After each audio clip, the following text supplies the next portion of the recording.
Naubos na nga ho yung tatlong six-wheeler na ready mix at hindi man lang nga ho nangalahati yung aming second floor. Kaya naman bumalik muna ulit sila sa planta para nga mag-refill. At sinabayan na nga din namin ng kain ng pananghalian. Sakto naman ang pagbalik namin, nandito na nga din sila. Una nga ho natapos magbuhos yung first batch at nakabalik naman ho agad sila ng 2 p.m. Siguro ay kumain din muna sila dahil nga pare-parehas din kami hindi pa nanananghalian. Luto naman ho ako ng pansit at bumili din naman kami ng tinapay kaya lang umaga pa nga lang ho naubos na. Delay nga lang ho kasi kami sa pagbubuhos kaya inabot din kami ng hapon. Pero kung hindi nga ho sana kami na delay bago sana magtanghalian tapos na sana kami magbuhos. At mapapanood naman ho ninyo yon sa part 1 ng video na to. Nagulat nga kami dahil pagdating namin halos patapos na nga silang magbuhos. May nauna na nga daw ho kasing dalawang six-wheeler na ready mix bago nga daw ho kami dumating. At yung dalawang kasabay namin yun na nga yung last batch. At dito nga ho sa baba may naglilinis na mga nalalaglag. At pinabayaan nga ho kasi yan mahirap na naman tanggalin at dagdag trabaho pa. At meron nga rin hong nagta-traffic na dalawang workers sa labas para nga ho hindi rin kami mag-cause ng traffic. At iwas reklamo na din. Kita nyo naman na pag alis ng isang ready mix may pumapalit ka agad. Ganyang kabilis lang ho yung pagbubuhos namin kung tuloy-tuloy. At mainam na nga lang din ho na maayos kausap yung nag-deliver sa amin. At hindi na nga ho dinagdagan yung sakit ng ulo namin. Mga nagtatanong nga ho kung anong type ho yung in-order namin na ready mix. 4,000 PSI nga ho ito. At 14 days na nga lang ho yung kinuha namin. Dahil konti lang naman ho yung diferensya doon sa 28 days. At sa kung magkano naman ang inabot, 5,100 nga po per cubic yung presyo. At natawaran nga namin kay Kuya Oliver na 5,050. Abay kahit wala naman kaming kasalanan, hihingi talaga ako ng tawad, makamura lang B. Dahil sa 5,050 times 17.5 cubic, inabot nga ho kami ng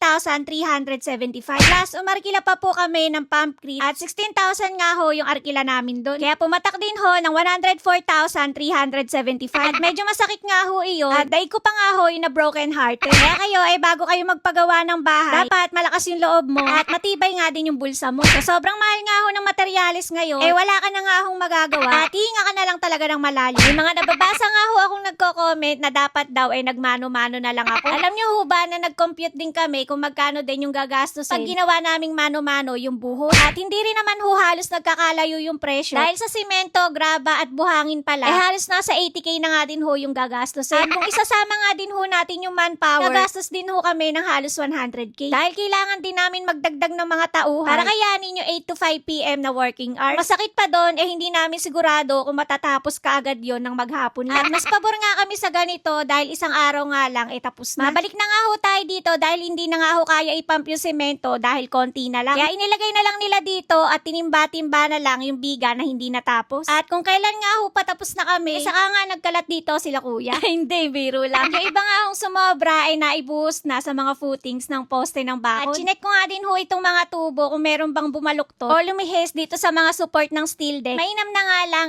matibay yung pagkakagawa nila. At ni isa nga ho walang na-damage sa mga pantukod. Kaya safe na safe ho yung ating slab at biga. Habang binubuhusan nga ho ito nakatingin din ako dito. At ni isa nga ho wala nga akong nakitang gumalaw. Napaka-OA nga ho kasi minsan ng mga comment at masyado nga akong tinatakot. Pagkalis nga ho ng mga truck tumulong na nga din ako magwalis-walis dito. Para nga ho yung mga graba hindi na lalong magkalat pag may dumadaan na sasakyan. At para hindi naman puro pakikinervyos lang yung ambag ko dito. At nga ho kasi sila busy pa maghakot ng semento. At kailangan nga ho din kasi namin tumalinis kaagad para nga hindi rin kami mapagalitan. At sa lahat ho pala ng gusto mag-order din ng ready mix, eto nga ho yung number ni Kuya Oliver. Meron din silang mga 6-wheeler truck na pwede nga sa mga subdivision. After nga ho nila maglinis dito sa labas, ganito na nga ho yung itsura. Wala naman hong nasirang kalsada, kaya safe na safe ang lola mo. At natuyo nga ho kaagad etong slab, kaya nalakaran na rin ho kahit paano. Wawalisan nga ho yata kasi yan para magkaroon ng guhit-guhit. At eto na nga ho yung pinakahihintay nyo na mabuhusan yung aming second floor. Sa tinagal-tagal nga ng gawaan at pagbablog ko dito, finally, meron na kaming flooring sa second floor. Pag nalagyan na nga ho ito ng poste at bubong, siguro naman, hindi na kayo maiinip, mabuo to. At magugulat na nga lang ho kayo, malapit na palang matapos. Abay, inip na inip kayo, dadalawin nyo ba ako dito? Nagbabakod na nga rin ho sila bukas, kaya makikita nyo na din kung gaano yan kalapad. Dahil nagpa-order na nga rin ho sila ng 500 pieces na hollow blocks. At nagpapasalamat nga ho pala ako sa lahat ng gumawa dito sa bahay namin. Dahil naging successful nga yung pagbubuhos namin dito sa second floor. At kahit paano nga, wala kang naging problema. At kung mapapanood nga din ho to ni Mr. President, maraming salamat din po. At hanggang dito nga ho muna ulit yung update ko sa inyo ngayong araw. Kaya naman, huwag mo kakalimutan i-follow. Bukas na lang ulit!